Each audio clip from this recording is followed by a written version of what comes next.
Amigos da Pascoaloto, muito bom dia. Eu sou Tomás Brio e eu que vou conduzir com vocês 3 workshops na Jornada da Inovação. E antes disso, eu preciso compartilhar com vocês algumas reflexões. Eu fiz aqui algumas anotações sobre o mindset inovador. E a primeira ideia que me vem na cabeça é que o ser humano é naturalmente criativo, inovador, porque nós exploramos incessantemente universos possíveis. Isso faz parte de nós, da nossa essência. Estamos o tempo todo planejando, jogando ideias, testando cenários. Então carregamos em nós esta essência da inovação. Agora, será que isso é suficiente para ter um mindset inovador? E aí eu preciso chamar a nossa atenção de todos em algumas predisposições que são absolutamente necessárias. E a primeira delas é precisa gostar de mudanças. E nós achamos que somos naturalmente abertos para mudanças, só que a realidade mostra o contrário.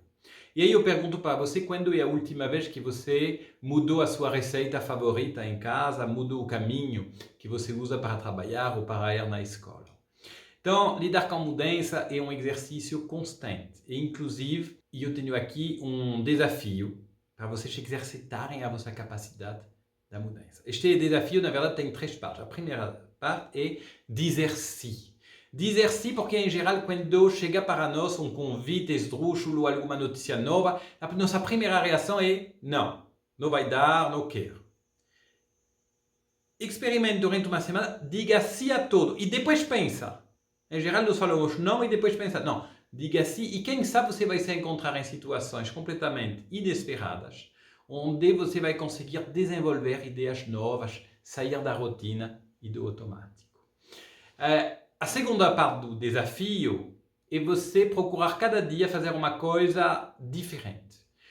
Nem que seja escovar os dentes com a outra mão, procurar mudar de caminho, experimentar algo que você nunca tinha feito antes, aceitar convites diferentes, enfim. Se sujeita ao diferente. E procura, se você puder, faça um caderno de notas e vai anotando as suas experiências. E o terceiro desafio é se sujeita ao ridículo. Porque inovar é saber lidar com o seu próprio ridículo. Lembrando uma frase do Arthur Schopenhauer, que falava que qualquer inovação, qualquer evolução na sociedade passava por 3 estágios universais. 1 é ridículo. 2 é perigoso. 3 é evidente. Então, no que se refere ao primeiro pilar, cabe à liderança, e isto é um convite que eu faço para a liderança, de criar um ambiente de trabalho onde as pessoas se sintam em liberdade para errar, sem medo do julgamento. Porque este medo do julgamento que faz que nos sentimos ridículos e calamos a boca e deixamos de explorar estas capacidades que temos aqui. O líder ele tem este desafio de se abrir este espaço para o erro. Agora, ele precisa ao mesmo tempo conjugar isso com um foco para o resultado, porque senão vira bagunça. No que se refere ao segundo pilar, que é perigoso, isto também tem a ver com o facto que qualquer inovação ela vai se confrontar a resistências. E muitas vezes das pessoas mais próximas a nós. E durante o curso eu explico que puxa, mas ao longo da nossa vida, devido a esta efervescência, esta aceleração, esta mistura de gerações, pontos de vista, nós vamos lidar cada vez com mais resistências, com mais conflitos. Isso pode até ser uma boa coisa, desde que eu consigo transformar este conflito em negociação, que eu consigo negociar o meu ponto de vista, trazer esta inovação e ao contato do outro, quem sabe ela ainda vira melhor. Tem uma outra predisposição que é fundamental e aqui ela merece quase um capítulo novo. É precisamos de tempo de cérebro disponível. Tempo de cérebro disponível é nos voltarmos para o livro do Domenico De Masi, que escreveu há uns 20 anos, O Ócio Criativo, e onde ele demonstrou a importância deste espaço para surgirem ideias novas. esse tempo de cérebro disponível é um tesouro onde a humanidade tem ahorrido todas as suas inovações, sua arte, sua criatividade, as suas explorações de mundos possíveis ao longo de toda a nossa história. Agora eu imagino que cada um de nós sente esta carga mental, esta pressão, esta aceleração que faz com que, puxa, eu não tenho mais tempo. Não tenho mais tempo nem para pensar. Só que a inovação, ela precisa de desaceleração. Nós precisamos dormir bem, nós precisamos dar um tempo de incubação para as ideias. Nós precisamos inspirar para ser inspirados. Nós não podemos matar os nossos tempos mortos sistematicamente, porque quando fazemos isso, nós matamos a nossa própria criatividade. Então, inovar é saber cuidar, ao nível individual e ao nível da nossa organização, deste tempo de cérebro disponível para sair do automático. E para isso, tem um exercício ou uma dica que é trabalhar o desapego. Então, este desapego é aquele que vai permitir suspender o seu julgamento, sair dos seus a priori, dos seus preconceitos, aquilo que é necessário, para misturar também o que eu tenho na minha cabeça com o que tem na cabeça dos outros. Só que este desapego só é possível em um ambiente onde nos sentimos em segurança. Então, mais uma vez, um convite para a liderança é vocês criar um espaço onde as pessoas tenham este tempo de cérebro disponível e esta segurança para exercer esta liberdade de criação para ideias novas. E quando conseguimos desapegar das nossas certezas, das nossas opiniões, das nossas maneiras de solucionar as coisas no dia a dia, desapegar do nosso automático, acontecem milagres. E, por exemplo, conseguimos fazer conexões que não existem entre coisas que já existem. Isso que é o primeiro passo da inovação. É olhar para as mesmas coisas, os mesmos fatos e fazer conexões novas. E para isso acontecer, tem uma dica que muitas vezes as pessoas falam, que é o pensamento lateral. O pensamento lateral é misturar as experiências. Você vê um problema, mas com outro ponto de vista. Experiências de pensamento lateral numa organização é, por exemplo, pegar alguém de uma área para resolver o problema de outra área que não tem nada a ver com ela. Na área de ciência, de esporte, é uma prática muito corrente. E para isso acontecer, nós precisamos valorizar a diversidade.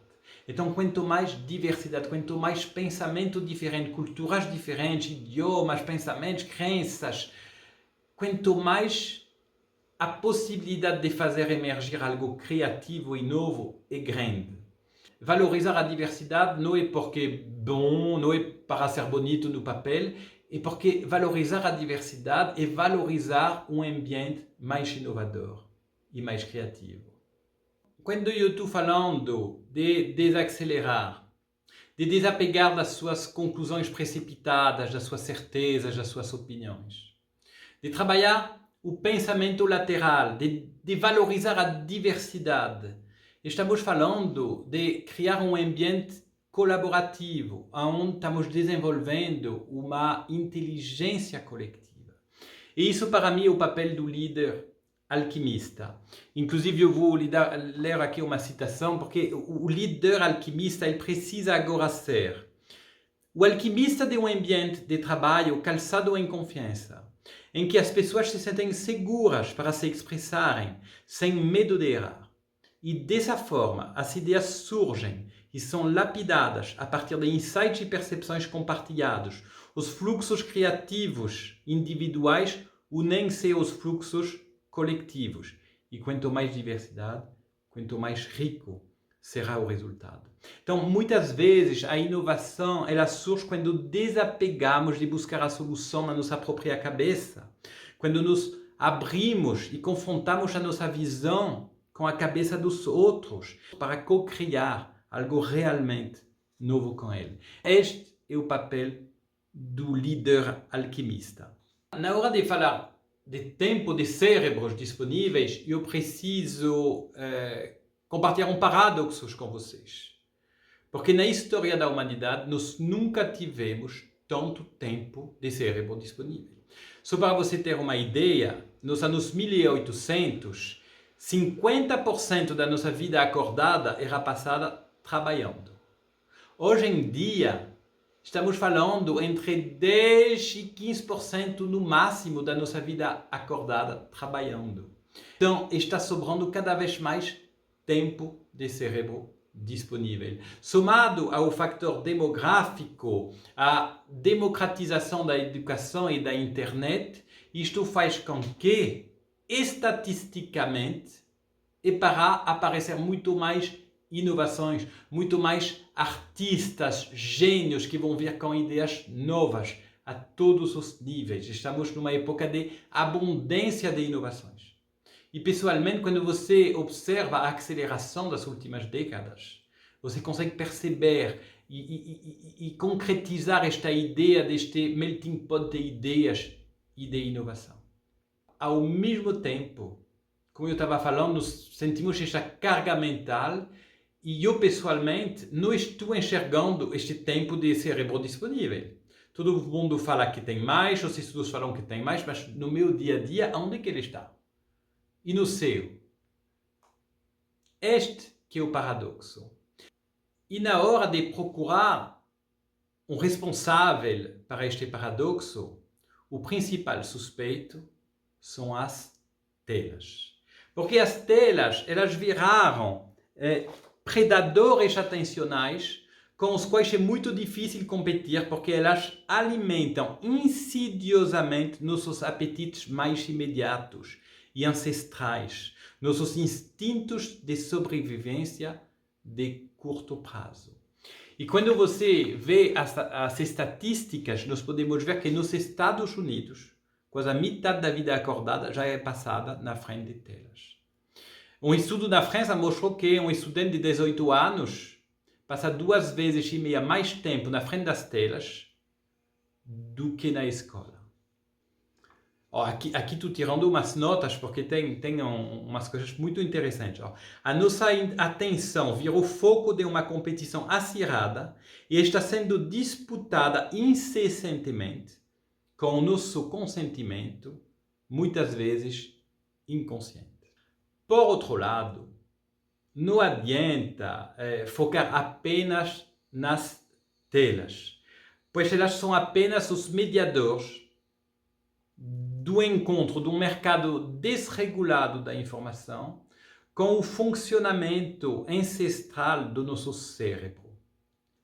Então isso quer dizer o quê? Que o problema não são as telas, no fundo é o funcionamento do nosso cérebro, que respondem gatilhos automáticos e faz com que a nossa atenção é imediatamente levada, por pouco que escutamos uma informação autocentrada, uma ameaça, um perigo, um conflito ou até qualquer informação sobre sexualidade.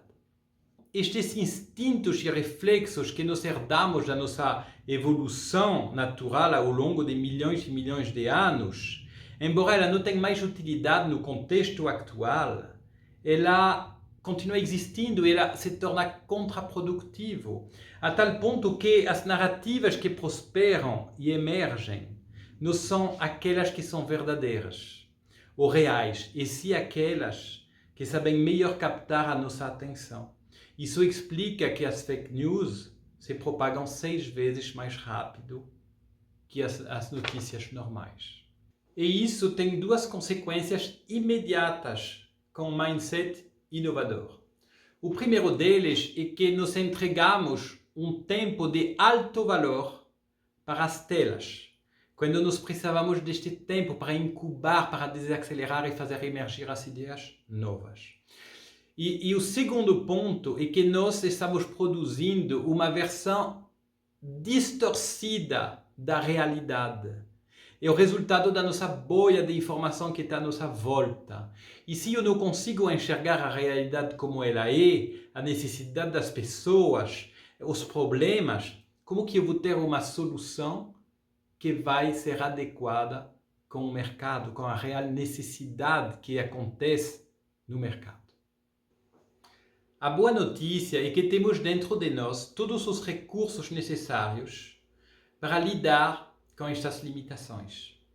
Agora, isso requer muito esforço, disciplina e persistência para resistir a esses chamados de curto prazo, esses prazeres de curto prazo, esses gatilhos de curto prazo que o nosso cérebro está o tempo todo à procura.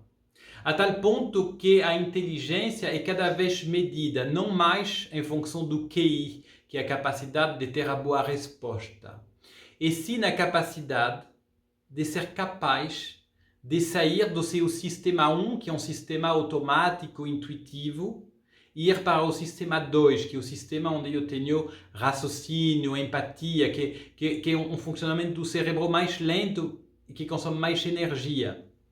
Então, o fato é que estamos o tempo todo alternando entre o sistema 1 e o sistema 2. Agora, a questão é, você faz isto no automático ou você vai decidir em que momento você vai passar do sistema 1 ao sistema 2 e vice-versa. Então, a dica é, decide você aonde você quer colocar a sua atenção. Porque senão outros vão decidir por você. Então, hoje, a inteligência é exatamente ser capaz de trabalhar este estado de presença para decidir, puxa, aonde eu vou colocar a minha atenção. É um mundo onde ela está extremamente disputado de todos os lados e onde eu tenho distrações o tempo todo. Então, na hora de falar de inovação, de mindset inovador, existem um monte de passo a passo. Que nós falamos do design thinking, do Scrum, das metodologias ágeis, dos estados de flow. Todos eles têm um ponto em comum. E que eles não acontecem se não tem uma comunicação de qualidade entre os membros da equipe. Se não tem uma escuta de qualidade entre as pessoas e também para escutar as necessidades do cliente, escutar as necessidades do mercado. Quais são os reais interesses que se escondem atrás de um comportamento, atrás de um problema? Haja escutatória para eu desenvolver a minha inovação, para desenvolver um trabalho de equipe que permita fazer emergir uma ideia nova. E por isso eu escolhi focar apenas em um deles, que é o estado de flow. Agora, o que é este estado de flow, que é um estado que está muito na moda neste momento e que ele está sendo pesquisado por um cientista, um psicólogo que tem um nome absolutamente impronunciável. Mas vão buscar na internet estado de flow, vocês vão encontrar ele. Agora, ele percebeu que seja nos artistas, nos atletas, mas também nos pesquisadores, nos cientistas, enfim, em todos nós, existe um estado de alta performance, onde a nossa criatividade atinge o seu pleno potencial. Um estado onde perdemos a noção do tempo, da fome, do cansaço e entramos em um estado de hiperfoco e presença. Agora, para isso acontecer, precisamos de algumas condições. E é isso que eu vou citar só para concluir a nossa aula sobre o mindset de inovação. A primeira condição é que nós precisamos nos identificar com o desafio. E é aí que entra um propósito agregador. Então, cabe a vocês, liderança, fazer com que as pessoas tenham este sentimento de pertencimento a um propósito maior. E daqui que é fundamental que a empresa, através das suas lideranças, incorpora este propósito no seu dia a dia e que as pessoas se identificam com ele. Então, uma outra condição para o estado de flow é você se sentir competente, embora desafiado pela tarefa, pelo problema. E isso é um limite muito tênue, porque às vezes o problema é tão grande que acabamos desmotivando as pessoas. Então, se eu quero mobilizar, por exemplo, sobre a mudança climática, e que eu falo, vamos lutar este final de semana contra a mudança climática, é uma coisa tão grande, tão inacessível, que nos coloca na frente da nossa própria impotência, incompetência, e aí não funciona. Agora, se você vai propor, por exemplo, vamos fazer um mutirão para plantar árvores, aí sim é uma coisa que é da minha competência, que eu consigo contribuir. Então, o papel do obstáculo, do problema, ele é importante, porque ele que alimenta a inovação. Né? Sem problemas para resolver, também não tem inovação. E neste ponto de vista, a pandemia foi muito rica, porque ela trouxe para o nosso dia a dia um monte de situações totalmente inesperadas e que requerem soluções.